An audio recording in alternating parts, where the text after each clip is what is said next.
Hey everyone, I'm Stephanie Hill, reporter with White County News. I am here with Cheyenne Thornton at the South Enotah Children's Advocacy Center. It's a mouthful to say. It is. So she's going to tell us a little bit about what they are. So what are y'all? So we are a child advocacy center, which means that we see kids ages 3 to 17 who report physical or sexual abuse or who have witnessed violent crimes. And we exist to serve the child, and so what happens is when a child reports abuse, instead of them having to go to all these different agencies like the Sheriff's Office and the Department of Family and Children's Services, those agencies come here to the Child Advocacy Center, and the child comes here, and they tell their story one time to a trained interviewer. And then we have other peripheral services like forensic medical exams, and we do therapy on site, and we do parent education and family advocacy. Okay. Brief overview of everything that we do. Okay, and y'all serve White County and Lumpkin County, correct? Yes, so we have this office. This is our central office, which you'll see in just a minute. Yes. And then we have a satellite office for our Lumpkin County residents that we go to on, we serve those clients on Thursdays and Fridays. Okay. And so y'all just moved into this office, correct? We did, yeah, the very end of July. Okay. And who'd y'all get it from? So Mountain Education, Charter High School, it's an alternative school here in White County and a lot of other counties. They moved to a beautiful new facility down the street, and we reached out to them about this building, and actually the school superintendent for White County really advocated on our behalf and helped us get this building rent-free. The only thing that we pay for is the power bill every month. That's nice. And so y'all renovated it, right? We did, yeah. This room that we're sitting in right now was just tile floor. And you'll see in a little bit that we have added a bunch of walls and separated different things and have changed quite a bit of it. And so what are some of the rooms here? Because I know I've toured it before, but like what are some of the different rooms y'all have?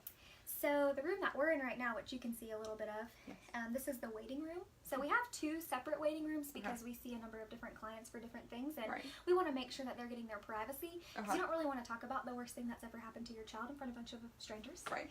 So we have this waiting room, and then on the other side of the camera there's doors that close off and another waiting room right there. And then we have a medical exam room.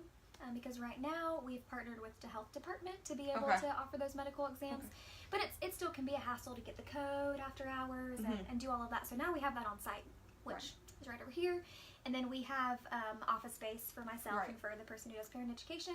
We have a forensic interview room, we have a therapy room, and then my favorite room is the training room. So this really large room that we can do trainings in, and I'm excited because I want to train law enforcement and DFACs and the public, anybody that we possibly can about child sexual abuse. And we can do that now with this facility. Okay, and so y'all are having a ribbon cutting tomorrow, correct? We are, 4 o'clock tomorrow here. Anybody is welcome. We're going to have light refreshments, and we'll do a brief presentation, and then we'll start giving tours of the whole facility. Okay, and where are y'all located? What's the address? We are located at 67 Kennemer Street. It's spelled K-E-N-I-M-E-R, but sometimes Google Maps will try to take you somewhere that's not here. And so sometimes you have to spell it K-I-N-N-I-M-E-R, and that'll bring you straight here. Okay. All right. So why don't we do a little tour? That sounds great. Yeah, we can start from the front door if you want. Okay. Because there is something out here that I think get this turned. Interesting. Okay, so we have 2 entrances. I'll take you to this one first.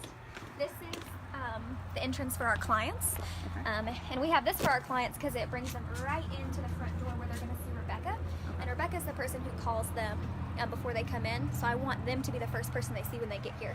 We have this right here. It's a doorbell, and it's also a camera.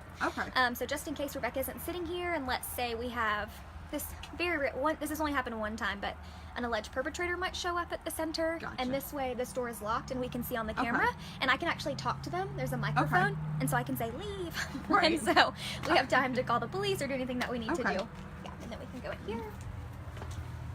So this is that first waiting room you were telling me about. So normally we have our clients come into the second room, but the other day we had 3 different families here for 3 different things. So we had someone in this room, someone in this room, and then someone in another room. You obviously have stuff for children, tables, books. Yeah, and then we have coffee and we have snacks because there's research that shows if you meet a child's physical needs, then they feel more safe in the center. So we're hoping by offering them food and drinks that they'll feel more safe here. We also have chocolate, and chocolate releases a chemical in your brain that makes you happy. So we try to make the kids happy when they come here too. And then this is more seating area. We have a bunch of different games that people have donated.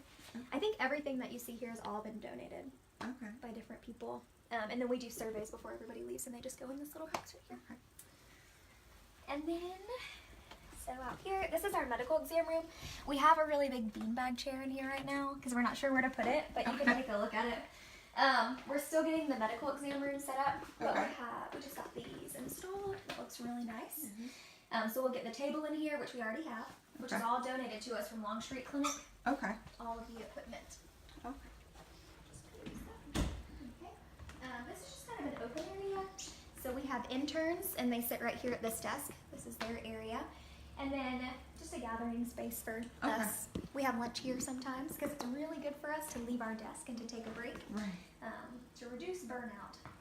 This is just getting ready for tomorrow. Yeah, tomorrow. We can go this way and I can show you. So this door is where our MDT members come in. So that's DFACS and law enforcement.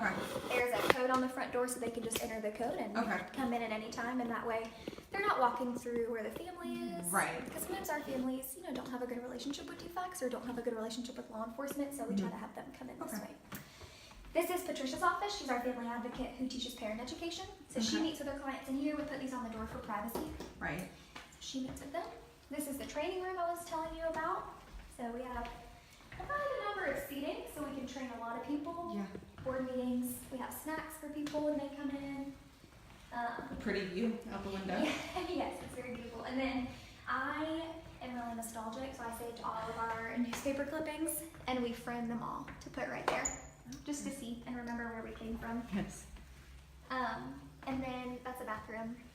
Not exciting. And then we have this door here, so that when when the child client we have is back here, we close this door so that no one is walking through or trying to wander the halls, trying to listen to what's going on. So we have that. This is our therapy room. So we contract with Turning Points Counseling. They specialize in trauma and child sexual abuse. So we have on-site therapy for that. She's done a really nice job with the office. This is our forensic interview room. We can actually come in because I'll tell you about it. So we have these chairs for the older kids. So I sit there and they sit here. We have 2 cameras. That one is directly on their face. You can see their face. And then we have another one up in the corner that's over the whole room so that they can see what's going on in the whole room at the time of our talking.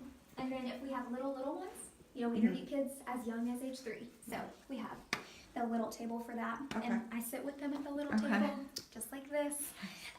The system we have is really nice.